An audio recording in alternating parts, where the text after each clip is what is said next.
पेट बढ़िबा को रोकिबा पई चाहुछन्ते कि आज ही परित्याग करंतु एही तीनोटी खाद्य। आजिकाली समस्तଙ୍କ ପାଇଁ समस्या पलटिछि मोटापण। अधिकांश लोक कम खाई मध्य मोटापणर शिकार हेउछन्ति। एथिपाई लोकमाने खाद्यपेय नियंत्रण करी मध्य सेमानकु कौनसी प्रकारर सुफल मिलुनाही। एहार प्रकृत कारण हेउछि जंक फूड। आजिकाली लोकमाने घर तैयारी खाद्य न खाई बाहर खाद्य खाइबाकू पसंद करुछन्ति, जहा फଳରେ सेमानक शरीरर ओजन बढ़िबा सह पेट मध्य बढ़ुछि। आपण माने आपणक अजाणतरे एमिति किछि जिनिस खाइथांती जहा द्वारा आपणक शरीरर ओजन बढ़ी थाए। तेबे आसंतु जानिबा पेट बढ़ाउथिबा एही अस्वास्थ्यकर खाद्य विषय रे।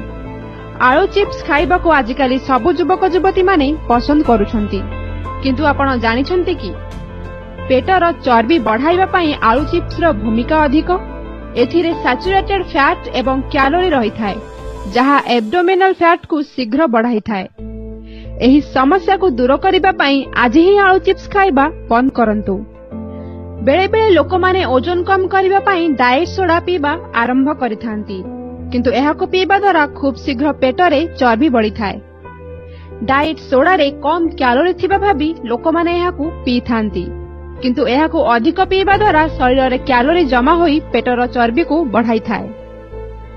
पिज्जा खाइबा आजिकाली सबु युवपीढ़ी मानकू पसंद, किंतु एहाको खाइबा द्वारा शरीर ओजन बढ़िबा सह एथिरे थिबा सैचुरेटेड फैट पेटर चर्बी को बढ़ाइबारे सहाय्य करिथाए।